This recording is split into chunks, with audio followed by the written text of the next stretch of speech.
السلام عليكم ورحمة الله وتعالى وبركاته أصدقائي. نتمنى الأحوال ديالكم تكون جيدة وفي خضم هاد الفضيحة وحملة زيرو تفاهة. غادي نبداو الفيديو ديالنا إن شاء الله. بطبيعة الحال كما كتعرفوا اعتقال الستريمر المشهور إلياس الملكي إطر واحد الشكاية اللي كانت صدرات ضده من طرف سائقي سيارات الأجرة. كيف ما كتعرفوها أصدقائي بطبيعة الحال، فيما مشيتو تفرجتو دابا في لاشين في الصحافة في الميديا كثرت الأخبار. أما في القناة ديالنا فنحن لا نتدخل في المواضيع، خصوصا ملي كيكون الموضوع في التحقيق وعند الشرطة. إذا بطبيعة الحال فإننا غادي ننتظروا تحقيقات الشرطة ونتسناو البلاغ اللي كتصدروا النيابة العامة للأمن الوطني باش نعرفوا التهم الموجهة ضده. خليكم مع الفيديو.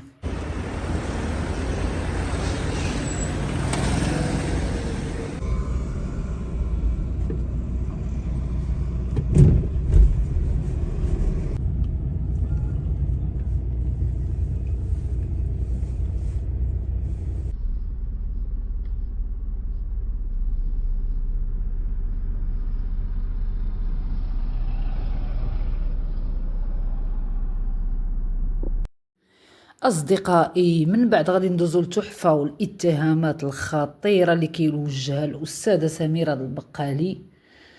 ومن بعد غادي نشوفوا نعيمة البدوية اللي باقي لحد الآن ما امتثلاش الأمر وما قدماتش نفسها النيابة العامة. فعاود ما تقدم نفسها أصدقائي، جالسة كتطلع لايفات، مشات طلعت لايف مع شوف تيفي، مشات طلعت لايف كدير الفيديوهات كأن شيئا لم يكن. وبطبيعة الحال غادي نشوفوا أيضا رد الأستاذة سميرة البقالي على الاتهامات الموجهة عليها وعلى القنوات اللي كتنشر الأخبار الكاذبة وكتبدا تكتب دوك العناوين الصادمة باش تجيب المشاهدات. بلا ما نزيد نطول عليكم أصدقائي، نشوفوا الفيديو. سمعتي البقالي؟ فراق بيني وبينك. عرفتي عندما تذكرت بانك انت هي السيده اللي دويت عليها، والله ما جاني الناس، والله ما جاني الناس. مرتزقه ولاد الحرام تا دوك اليوتيوبرز اللي بحال النعيمه ولا بحال هادو كلهم راه كيديروا واحد القالب، راه لا حول ولا قوه الا بالله، راه يختلقون يبتدعون خصومات عائليه، ياك كيمشيو للمحكمه وانتم المغاربه كتجيو من هادي وتجيو من هادي، يعطي 10,000 درهم لهادي يعطي هادي السوبر شات، كيمشيو في الاخر كيديروا تنازلات، كل شيء الجمهور السلام عليكم. هجوم كبير على تحفة بعد ما خرج وقال على أستاذة سميرة البقالي رئيسة الجمعية ما تقيش ولدي أنه هاد السيدة هادي من 4 سنين قبل، وأنني كنت تكلمت عليها في واحد القضية ديال خدات مليار مع واحد المسؤول، وكاملين كتعرفوا هاد المقطع هذا ديال هاد لا فيديو. وقال بانه انا اليوم غادي نتكلم عليك، كنقول لكم الخلاصه الناس اللي ما عارفينش اشنو واقع. قال انني انا من اليوم غادي نتكلم عليك وغادي نجبد كاع الفعايل ديالك، هذا فراق بيني وبينك، وانا ما كنتش عارفك نظرا بزاف ديال الاحداث اللي كتوقع وكل مره اشنو كيكون، لهذا اليوم انا عادي نكون ضدك. مهم هذا كان استنكار كبير يعني من طرف القنوات، وخرجوا كيقولوا بانه تحفه يعني راه واحد الهجوم تلقى تحفه، واحد الهجوم كبير تلقاه. بعد علاش هو تلقى هذا الهجوم؟ ماشي غير على سميرة البقالي، لا على نعيمة البدوية. قالوا لي بانك انت معها في الكواليس وكتنوض في اللايف ديالك حيت خايف من المتتبعين، وكتقول راه نعيمة البدوية خاصة الحبس وبنتها وهذا انت غير كتكذب. وهذا الشيء شفناه حتى في اللايفات عنده في الكومونتيرات. قالوا لي علاش نتايا مع نعيمه البدويه؟ نعيمه البدويه خاصها السجن، خاصها تربى، والامثال ديالها كذلك حتى هما خاصهم السجن، خاصهم يترباو. تحفه كانت اتصلات بيه نعيمه وبقات كتبكي وكتشكي عليه وكتقول لي ها العار توسط ليا وها العار. خرجوا في الكواليس كيقولوا انه الصديقه قريبه بزاف لتحفه هي صديقه سميره بقالي، وتوسطات ليه وهضر مع استاذه سميره بقالي وقال لها تنازلي، وما بغاتش تنازل، ما بغاتش تمشي تحيد الشكايه. قالت لي لا انا ما نضحكش الا المغاربه، هذه قضيه راي عام، وانا الشكايه دفعتها لوكيل الملك، ما نقدرش نتنازل عليها، انا رئيسه جمعيه ماشي قضيه بيني وبينها، اذا هي منها القضاء. هذا الكلام سمعناه ومن مصدر موثوق صراحه. هذا السيد اللي قال هذا الكلام قال بانه تحفه فعلا توسط لها وما جابش الله، وهذا الكلام قالته حتى هي، قالت بانه دار اللي عليه وما جابش الله التيسير. شفنا الجوكر كيدافع البدويه، كيدافع على، ولكن ما معهاش، يعني هاد الناس هادو ما معهاش باش يكونوا حقانيين. ماشي قالوا لها برافو عليك هاد الافعال اللي كديري، برافو عليك هاد السب والقذف اللي كديري، هاد الفضائح اللي كديري، لا ما معهاش بالمره. مهم ناضوا هاجموا تحفه وقالوا لي انت بغيتي تنوض تهاجم سميره البقالي حيت ما بغاتش تنازل ليك على القضيه ديال نعيمه البدويه، وكيقولوا يعني هذه ما متاكداش منها وما عندهمش دليل انه خدا فلوس، وبانه ولا كيتلون وما بقاتش عنده الشفافيه وما بقاتش عنده المصداقيه كيف كانت. تبع الجوكر، وبعد ما قال ليه الجوكر خاصك تهضر على الزروالي، نتي كتهضر على الزروالي، قال لك هضر على يطو، نتي تهضر على يطو، بعد ما كنتي انت بعيد عليها دخلتي راسك متاهات فيما بينك وبينها. قالوا لك هضر على البدويه، نتي كتهضر عليها، انت ما بقاش عندك مصداقيه، وزيد وزيد. كيقولوا بانه بغى يستقطب المتتبعين تاع البدويه على قبل السوبر شات. هادشي كامل ناض ما داروه تحفه باش يجيو المتتبعين تاع البدويه ويقولوا لي مزيان ملي بغيتي تشرشم ليها المشاعر وتجبد لها الحاضر والماضي ديالها على البقالي. زعما هاد السيده هادي اللي طغات وفرعنات. المهم تحفه ما على بالوش هادشي، واي مسؤول فاسد، اي مسؤول، انا هي من النظريه ديالي يعني اشنو كنشوف كيهضر عليه. شفتوا الرادي ديال الغرب، راه حتى شي واحد بعد الصحفيين الكبار راه ما قدروش يهضروا عليه. حاليا راه هنا الاعتقال وتم التهديد ديالو وتهديد العائله ديالو وهدوه بالام ديالو وما خلاو قالوا ليه، وبقى كيهضر على دوك المسؤولين الفاسدين اللي في الغرب، وفعلا تم الاعتقال ديال جوج منهم. يعني هادشي انا اللي بعض المرات كنتصنت تم الاعتقال ديالهم.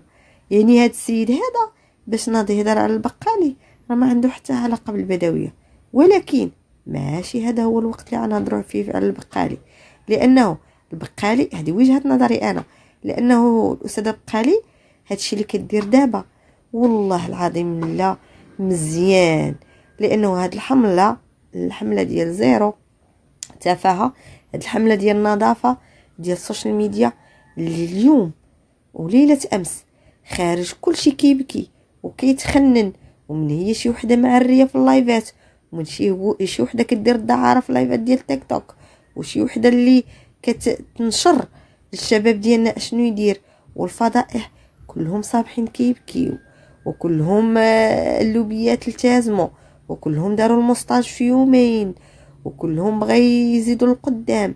يعني الاستاذه سميره بقالي برافو عليها، هادشي اللي كتدير يعني الصوت اللي كتوصل حنا كيوتيوبرز، الصوت اللي اولا الاذن الصاغيه القنوات اللي كيستنكروا هاد الاعمال التافهه. يعني تحفه باش نهضر على البقالي واش هاداك الشيء كان صحيح ولا ما صحيحش. اشنو قال طلع عندي وتفند او لا تأيد او لا، مهم هاد الاخبار هادي مهم طلع في ليله امس قال صافي انا ما تليش غادي نتكلم عليها، راه الاورغانزا زهراش كذلك الجوكر باك، هاد الناس هادو راه حجرتهم ثقيله وقالوا لي ما تتكلمش على أستاذة سميرة بقالي راه خدامة. شوفوا هي رئيسة جمعية ما عندها جمعية حنا ما كيهمناش، المهم اللي كيهمنا خدامة. وهي كتقول حتى الوليدات اللي متخلينها لي مع عائلتهم في الشارع، حتى الامهات، حتى فين ما تشوفوا شي حاله بحال هذه اتصلوا بيا. وكتلاقى الناس، ماشي ما كتلاقاش الناس، كتوقف على ملفات تاع الاجهاض، ملفات تاع الاغتصاب. يعني هاد السيده خدامه مزيان. يعني تحفه من يتراجع على الراي ديالو، من يهرس من الفكره ديالو وما بقاش هضر على استاذه سميره بقالي، هذا مزيان. ولكن باش تقولوا بانه كيتشرب الفلوس ورا البدويه عطاتو الفلوس ورا هذا ورا هذا، لا بالعكس. نهار مشى عندها ووقف معاها وكان كيدعمها، وقناتها طلعات شحال مره كيذكرها هو في القناه ديالو. قناتها طلعات بعد ما كانت صغيره، طلعت عن طريق تحفه ومشى عندهم وداروا فيديو تحفه عندهم وكل شيء عرف تحفه. ولات عنده واحد النسبه كبيره ديال المتتبعين عن طريق تحفه. ما خدمنا لا ريال لا جوج، كون خدا والله يطوي ما ترحموا. في الوقيته اللي ناضت كتسبو كتقول لي البوال سير يا المسخ يا جيعان، تقول لي سير راك طلعتيني عندك بالفلوس وراه جيتي عندي سيدي عدي بالفلوس، ما غاديش تعتقوا. اللي كتقول لي لا تقاش شي واحد من ولادي انت اعتبر واحد من ولادك حتى عند غادي يتقاسوا. فاش كيهضر مع شي واحد والله ما كيخاف، والله ما كيحشم. ولا عطى شي واحد شي معلومه كاذبه وقالها راه كيطلع اللايف الاخر بعد ما كتكون المعلومه ما صحيحاش ولا شي حاجه كيقول انا كنعتذر، هذيك المعلومه اللي تعطاتني راها ما صحيحاش. باش نكونوا واقعيين، هذيك المعلومه اللي تعطاتني راه ما صحيحاش. وفعلا دارت الايام وقال لها يطوها تجيبيها في راسك وجابتها في راسها. لا هي ولادها، هي محكومه بعامين وولادها راهم في السجن، واحد محكوم بعامين الاخر ما عرفتش شحال محكوم حتى هو. يعني هاد السيد هذا راه كيجي يهضر في شي قضيه راه ماشي على راه شاد الفلوس ولا ما شاد الفلوس. عادي البدويه راه شافها فعلا، وكاع القنوات عباد الله كاع كيهضروا عليها. يعني راه تخاضت المسطره القانونيه في حقها، راه استجوبوها، راه كان عندها التقديم، راه خرجت بكفاله بصراحه مؤقت. حاليا البارح تاني كذلك كانت عند الفرقه الوطنيه وعادي تم الاعتقال تاع البدويه وعادي تدوز السجن. البدويه السجن راه لا محال، لان عندها شكايات مع ناس وحدين اخرين. راه ما يمكنش، راه واخا يتسامحوا لبعضياتهم راه القانون لا يسمح. راه القضاء راه كاينه التهمه ديال السب العلني، الضرب بالقدوه. المهم كاينين بزاف ديال التهم اللي عند البدويه من غير هاد الجمعيه. يعني راه جمعيه ماشي بوحدها، كل جمعيه بوحدها راه مزيانه، تقدر تاخد فيها مثلا تسد القناه وغرامه ماليه وعام موقف التنفيذ تقد. ولكن الناس الاخرين راه مازال كتواجه معاهم مازال كيحطوا شكايات على بعضياتهم. هذا من جهه. من جهه ايضا انه الاستاذ صوفي ما قبلش بانه الاستاذه سميره بقالي تستضيف عندها نعيمه البدويه، وكان هو الفراق بينه وبين الاستاذه سميره بقالي، وما بقاش كاينوا بقى الجمعيه. شفنا كذلك المزيات ولا مع صوفي، شنو واحد الروينه ولات كي قال تحفه. هادشي كيبقاو مصالح شخصيه، كيخدموا لبعضياتهم السلام. هذا اللي كاين. الاهم عندهم هو راسهم. ما نعيم البدويه فرقاتهم دخلات بيناتهم حرشاتهم. نعيم البدويه تحرش السيده سميره بقالي على استاذ صوفي، ومن حقها نعيم البدويه انها تاخذ زهراش يدافع عليها، حقها. واش الصحافه وما بغاوش يلبيو ليها الطلب ديال انه دوز معاهم بحال الاستاذ يوسف مغارب نيوز قالك لا انا ما رضاش وحده بحال هذه دوز معايا. المتهم بريء حتى تثبت الادانه ديالو. ما عرفناش القاضي او اشنو يحكم في هذه القضيه ديالها. بحال هكا تحفه جاه ظلم، يعني جاتو حقره. علاش زعما علاش ما ندوش في هذا المنبر؟ علاش ما ندوش نهار الاول؟ راه الجمعيه راه ما بغاتش تستقبلها باش نكونوا حقانيين انه الجمعيه ما قبلاتهاش، ما بغاتهاش تجي عندنا لانه كتسب. اي نعم بدويه والله العظيم ما يمكنش انا غادي نختلف معكم ونقول لكم لا راه كتكذب في المداخل تاع اليوتيوب، كتكذب دابزات مع ولادها، دابزات مع بنتها، نتفات شعر على بنتها، عيراتها مسخوطه، قالت اسرار القنوات. هذاك ولد مو اللي اليوم معاه في ندابزه، هذاك ولد مو قالت لي اسرار على بناتها، ناضوا بناتها كيبكيو وكيشكيو على المتتبعين. واش السوبر شاط عملهم العينين؟ واش مداخل اليوتيوب عملت لهم العينين؟ انا ما فهمتش. جروا راسهم للحباسات. داك منعم اللي كيتعطى اكثر من العيالات هذاك مزيان في السجن هذاك، ولكن مراه بحالها راه ما نبغيش لها السجن، راه مازال بعدا راجل قد شويه على السجن. راه بدويه راه زايده حتى انه قله الوعي. عندك تشوفوا كتهضر هكا كتصحابو السيده راه فاهمه شنو كاين، لا باغا على الفلوس. عرفتوا واش قالتي؟ انكم شفتوا واش قالت مؤخرا؟ ها هو منعم دخل وخلى ليا 2 بناتو وخلى ليا مراتو كنصير عليهم. يعني هامه غير الفلوس، هادشي اللي هامه، ما هاماش شي حاجه واحده اخرى. ارسلوا ليا انني انا راه عندي بنيتات، عندي نوضي اختي خدمي، نوضي راجلك يخدم، بناتك صحاحات يخدموا، نوضو كاملين نخدموا، لانه فعلا الوقت راه ما بغات السعايه والسب ما عندو حتى شي علاقه بالسوشيال ميديا. فداك الشيء اللي بغاو يديروا حتى المدام بقالي، في المدام بقالي تاريخها ابيض، تاريخها كلشي كيعرفوا. لما كنشتغلوا مع مسؤولين وكنشتغلوا مع القضاء وكنشتغلوا مع وزاره الداخليه، لان كنشتغلوا مع كنشتغلوا بالتنسيق مع عمال. راه قبل ديري يدك في يديهم ولا تمشي للعمل راه كيديروا لك واحد لونكيت، كيدير لك لونكيت شكون هذا الشخص، شكون هذا الرئيسه الشرفيه. الرئيسه الشرفيه يمكنش تكون رئيسه شرفيه وتسني اتفاقيه شراكه مع مؤسسات اللي تابعين للدوله او خارج الوطن. فما يمكنش هاد السيده عندها مشاكل ما تخرجش من المغرب. فغير اللي سولت له نفسه انه يبقى يطبل حتى للصباح، يطبل حتى الصباح. فلن تخيف، ما تخوفونيش وما تهددونيش، وحتى واحد ما يقدر يهددني. القضاء الحمد لله القضاء كاين وكل واحد كياخذ الحق ديالو، وبيناتنا القانون وخدينا الاجراءات ديالنا. وكل من سولت له نفسه انه كيضرب في الجمعيه ومدام بقالي واللي كيشهر وتيقول نهايه البقالي، ينتظر الجواب بالقانون.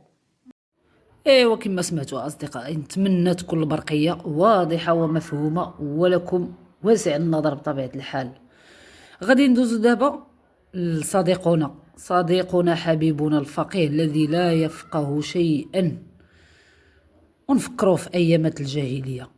بلا ما نزيد نطول عليكم ندوزو لهاد 2 فيديوهات.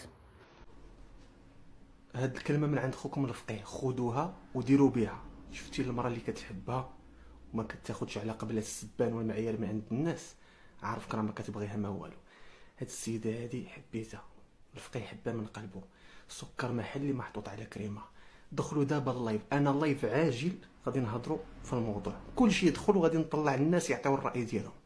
السلام عليكم. لايف عاجل انا غير الانتقاد، والا فانا هذا الامر اللي طلبته امر عادي جدا. هو انه شنو هو انه بغيت هذه السيده على سنه الله ورسوله. صوفيا هذا ميساج لك، ريكورديو هذا اللايف، هذا ميساج لك صوفيا من عند الفقيه. انا طلبتك على سنه الله ورسوله، اما انك تجاوبي بالقبول واما انك تجاوبي بالرفض.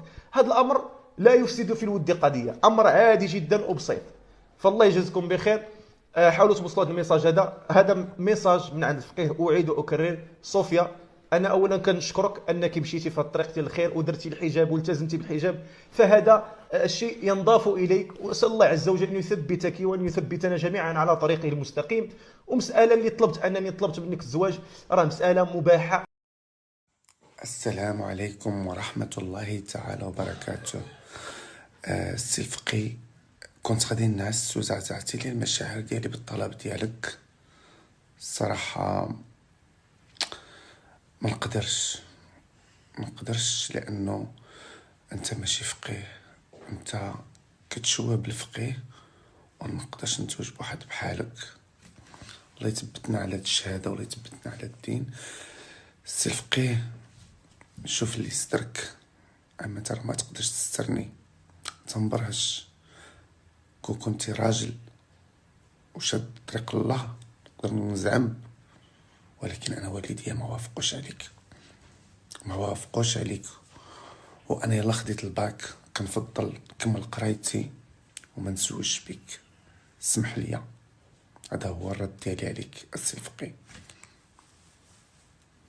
السلام عليكم. ايوا كي جاكم الفقه يا اصدقائي، انتم شفتوا على عينيكم فاش كان يلا طلع اول مره باللايفات كان كيخطب من هبه ودبه، كان باغي غير المشاهدات والتفاعل، وغادي بديك المذهب ديال خالف تعرف. اصدقائي بلا ما نزيد نطول عليكم، ما تنسوش تضغطوا على زر الاشتراك، خليو كومونتير لايك، وتصبحون على خير.